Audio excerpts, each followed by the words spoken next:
लंबे इंतजार के बाद राष्ट्रपति रामनाथ कोविंद ने शुक्रवार को कानपुर देहात की सरजमी पर कदम रखा। शाम 6:35 पर उनकी शाही रेलगाड़ी झिंझक स्टेशन पर रुकी।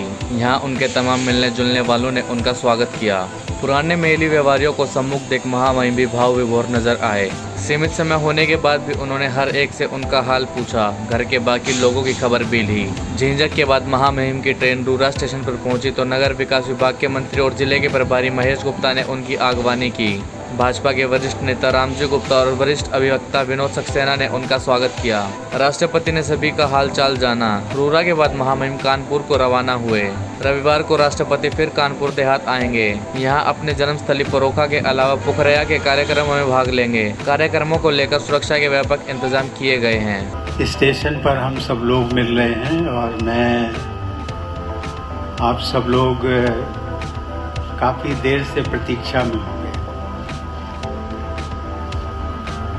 हम कह सकते हैं कुछ आज की प्रतीक्षा में, सही मायनों में कुछ महीनों से प्रतीक्षा में। इस मिट्टी से जहां आपके हैं वहीं मैं भी हूं। मुझे लगता नहीं है कि मेरे और आप में कोई दूरी है। कम से कम ये प्रोटोकॉल के कारण दूरी जरूर लगती है, लेकिन दिल से दूरी नहीं है। और वैसे भी देखा जाए तो आप भी नागरिक हैं, हम भी नागरिक हैं। बस अंतर केवल ये है कि मुझे कहा जाता है कि देश का प्रथम नागरिक। तो नागरिक तो हम दोनों हुए, तो अंतर कैसा है? बस यही है कि जो कतार है उस कतार में मैं पहला व्यक्ति हूं, इसलिए मुझे प्रथम नागरिक कह दिया गया। लेकिन देश आजाद हुआ, बहुत तरक्की हुई है, बहुत तरक्की होनी बाकी है। ये तरक्की कौन करेगा? केवल सरकार नहीं करेगी, हम सबको मिलकर के करना है। ये देश हमारा है, झिंझक हम सबका है। ये उनका नहीं है जिनको हमने चुना है। जो विधायक हैं, जो मंत्री हैं, जो सांसद हैं, केवल उनका नहीं है। वो तो केवल 5 साल के लिए आए हैं। दोबारा फिर जब आप उनको अवसर देंगे तो फिर चुने जाएंगे।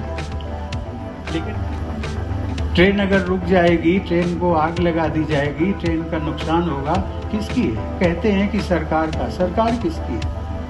अरे जिसने टैक्स दिया है, जो टैक्स देता है।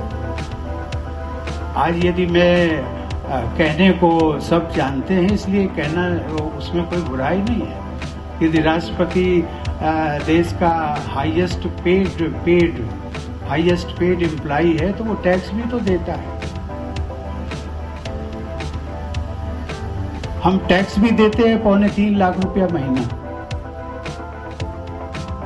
लेकिन वो कोई कहेगा कि आपको, लेकिन जो मिलता है उसकी सब चर्चा करते हैं कि आपको तो 5 लाख मिलता है,